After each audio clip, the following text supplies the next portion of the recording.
Before he was Diddy. Yeah, I knew him for a long time when I first became champ. As I mentioned before, 2Pac is a legend. He wasn't born.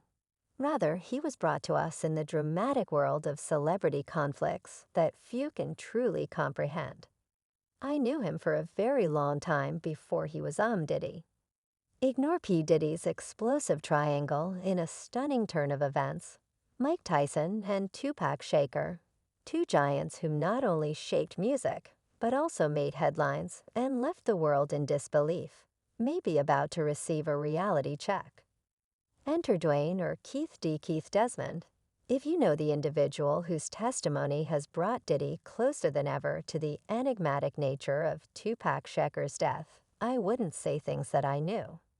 But I do believe, and I have evidence to support my claims. However, let's go back to 1996, the year that Delhi's luminary Tupac Shaker passed away. That year, on September 7, in Vegas, Shaker was the victim of a lethal drive-by. 6 agonizing days later, the legend was gone, leaving fans to light candles and whisper prayers outside his hospital. Let's talk about that. 6 months ago, Tupac Shaker kind of showed how vulnerable rap artists are. Yes, but where does the renowned boxer fit into this hip-hop culture? Digging deeper into the mysterious bond between Mike Tyson and Tupac Shaker, it's evident that their relationship went beyond the norms of celebrity friendships. Tyson, known for his ferocity beyond the ropes, wasn't just Shaker's confidant. He could have been the eyes capturing the growing storm in the rap world, a storm that might hold the key to uncovering the true story behind Shaker's untimely death. Thanks to an unplanned decision by Tyson, Shaker, a rapper for Chasso, and the heavyweight champion Tyson started their unlikely friendship in the flash of a nightclub. It was at Magic Johnson's party that Shaker and his entourage were turned away at the door, but Tyson, in a typical act of generosity, let them in through the back. Little did he know that among those he welcomed was a future icon. Tupac Shaker and Tyson, while his imprisonment formed a friendship that would last the most trying times in their life. This friendship was especially meaningful during that time since Shaker didn't just stay in touch during that time. He strengthened it with frequent visits and sincere messages. Conversations during Tyson's incarceration that demonstrated this consistent support forged, it appears that their connection, which endured until Shaker's terrible assassination, was based on respect and understanding, rather than just their shared celebrity position on Power 106 FM. Likening him to a Roman general, Tyson reflected on Shaker's compelling presence.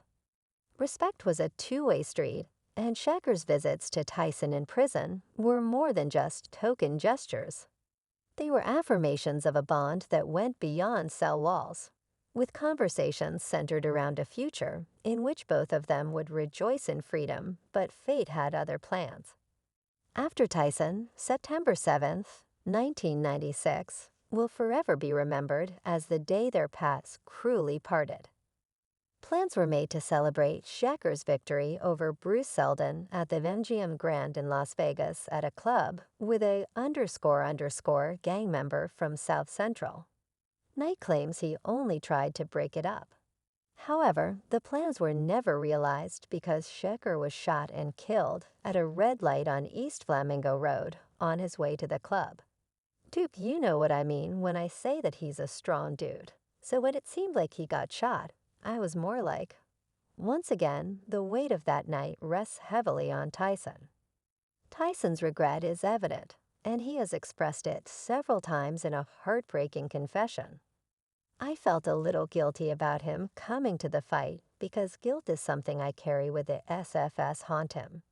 But his admiration and respect for the late rapper, who he described as an intellectual and visionary, also linger. T statements depict a man who is genuinely ahead of his time. Despite their friendship being based in the ostentatious world of celebrity, Tyson's admiration for Shaker has not wavered as he constantly calls the rapper an intellectual and a visionary. Tragedy interrupts a quest towards greatness, the rivalry between 2Pac's Shakur of the West and Diddy's label, Bad Boy Records of the East, overshadowed the hip-hop scene in the 1990s. As the tension mounted, people looked to Mike Tyson, who was close to both sides of the conflict, for his opinion. Tyson maintained a diplomatic front, occasionally hinting at having known the mogul from days before the mogul's rise to fame. Given the turbulent times of the time, this is especially intriguing. Then there was the issue with Bad Boy Records of the East and Death Row, which kind of took it over the top. But let's take a closer look at the background. The real names of Biggie Small and Shakur, Christopher Wallace and 2Pac Shakur, shared a shared past. Big Time is Netflix. I Got a Story to Tell brings forth the untold tales of Biggie's life, illustrating the bond. He and Shakur once shared introduced around 1993. Some reports suggest their meeting was on the set of Poetic Justice. It was here that Shakur was reportedly hooked to Biggie's track. It's worth noting that Biggie was still emerging while Shakur was already well established. It was like Tom and Jerry. It was like you could not separate these two.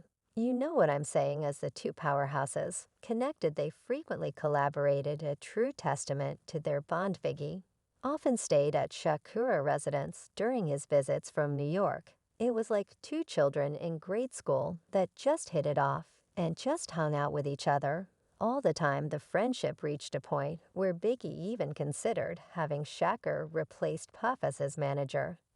However, Shakur, recognizing Biggie's potential under Puff's guidance, advised him stay with Puff. He will make you a star. But 1994 was a turning point. Despite warnings from Biggie, Shakur started hanging out with people of dubious reputation in New York. The terrible incident that happened at Quad Recording Studios on November 30th, where he was attacked, shot, and robbed, was the culmination of his relationships with these people. Shakur claimed Biggie was involved, a claim that was strengthened by the fact that Biggie was in the building.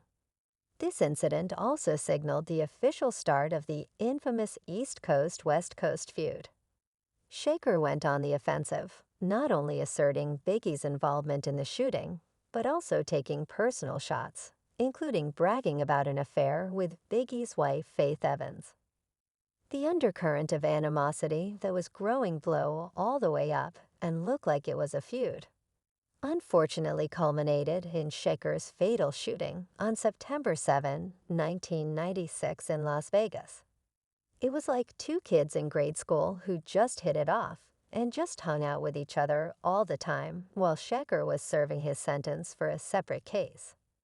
Biggie released the track Who Showed Ya, denying it was a jab at Shakur. Go deep. Furthermore, despite some people's suspicions that Biggie knew something, there isn't any hard proof connecting him or his friends to a somber Faith Evans. Later described Biggie's response to 2Pac Shakur's death, describing how the rapper lost control of his grief and how the rivalry between the East and West Coasts, as well as the mysterious relationship between Shakur and Biggie, were all part of this story. In the 1990s, the world of hip-hop divided not only friends but entire coastlines, with two black-owned record labels holding undisputed sway on the West Coast thanks to Death Row Records. Founded by Dr. Drew Sudge Knight, The Do and Dick Griffin. Powerhouses like Dr. Dre's The Chronic and Snoop Dogg's Doggy Style, which set the pace and introduced the world to the iconic G-Funk sound, were present in 1991. By 1992, gangster rap had become the most notorious subgenre within the genre, and Death Row was at its epicenter. The label's cultural impact mirrored the intense Suge Knight, the fierce essence of 2Pac Shakur, and Snoop Dogg's cool demeanor. Few could match the influence Death Row commanded. People began to argue that this was an East Coast versus West Coast rivalry because it was true that these individuals were attempting to make a living and become famous, while on the East Coast, Bad Boy Entertainment, founded by Sean Puffy Combs in 1993, was soon followed by artists such as the notorious Big Lil Kim. With Shakur at the forefront, Diddy and Biggie's approach was distinct from others in that they embraced luxury. Their music videos presented a life of grandeur, complete with enormous mansions, extravagant parties, and a showcase of money.